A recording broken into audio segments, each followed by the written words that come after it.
You're on. Bonjour, mon nom est Claude André Lachance et comme vous, je suis avec ma conjointe propriétaire d'un appartement à Hollybrook.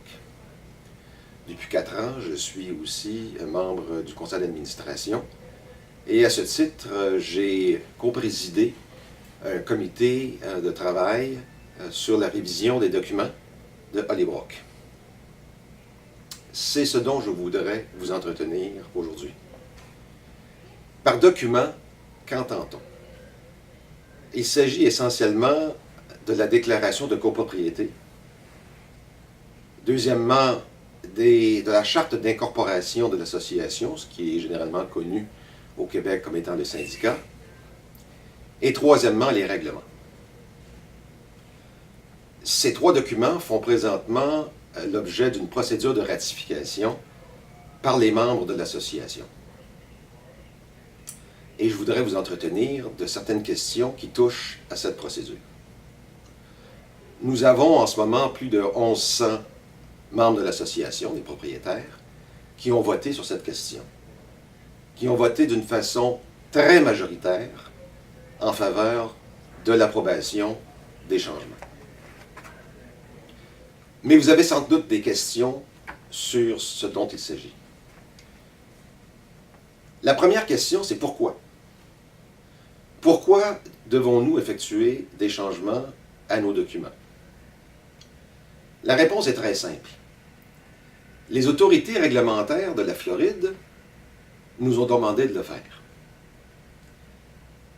Nos avocats nous ont demandé de le faire. Parlons d'abord des autorités réglementaires de la Floride. Il y a quelques années, des membres de notre communauté ont fait appel devant ces autorités réglementaires pour dénoncer des procédures d'élection de nos officiers qui sont contradictoires dans nos règlements. Et effectivement, il y a 2 procédures qui sont prévues. Une dans la déclaration de copropriété et une autre dans nos règlements, les règlements de l'association. Et nous suivons depuis 40 ans cette dernière. Il y a bien sûr une contradiction, il faut la résoudre. Et c'est ce que les autorités réglementaires nous ont demandé de faire. Le projet de révision règle cette question une fois pour toutes et confirme que nous continuerons à élire notre exécutif directement. Il y a d'ailleurs une élection la semaine prochaine et vous aurez à choisir un nouvel exécutif.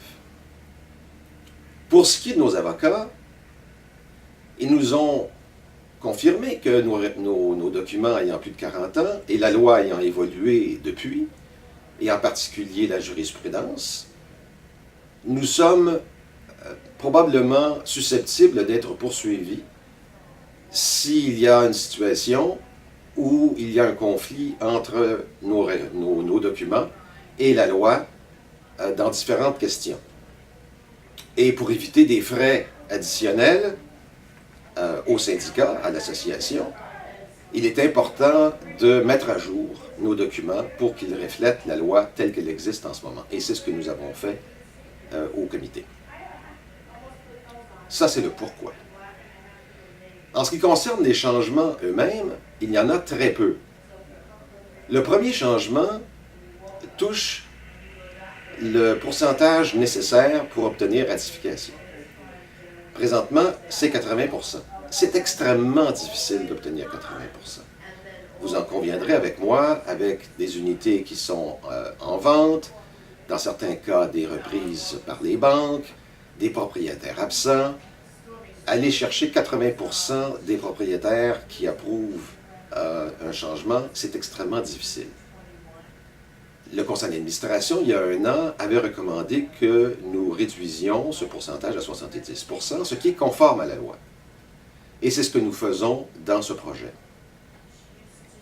À l'avenir, s'il y a des changements à apporter à la déclaration de copropriété, ça sera peut-être moins contraignant de le faire avec 70%, tout en étant très difficile, et ça doit rester très difficile parce que ce sont des documents constitutifs.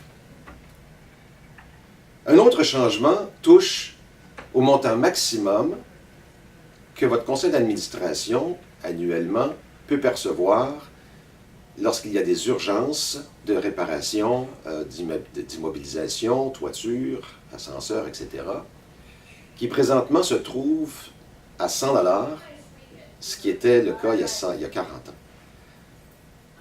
100 $ il y a 40 ans, avec 40 ans d'inflation, ça représente environ 250 $ aujourd'hui. Et c'est ce que nous avons fait. Nous avons remis les pendules à l'heure en relevant le plafond annuel des cotisations spéciales à 250 $. Mais posez-vous la question, pourquoi une cotisation spéciale? Bien, il s'agit des imprévus. Nous avons des réserves, soit pour couvrir les cas où nous avons des réparations à faire.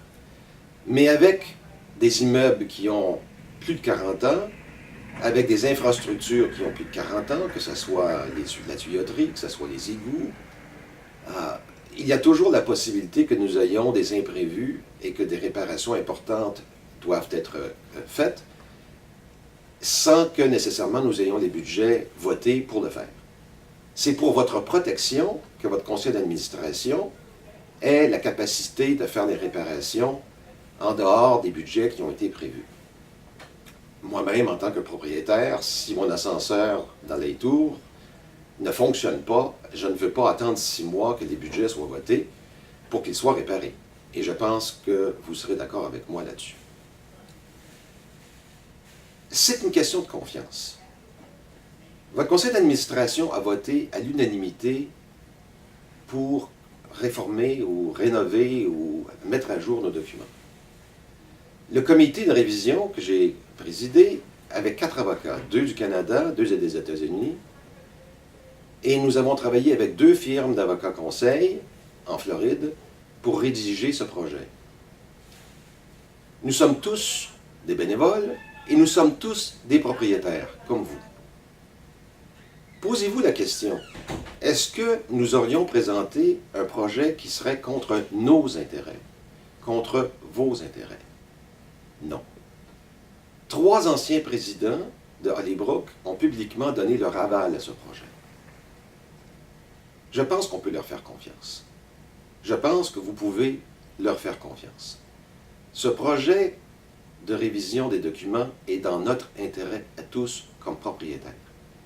Et je vous enjoins de voter en faveur et de le faire aujourd'hui. Je vous remercie de votre attention et je vous souhaite une très bonne journée.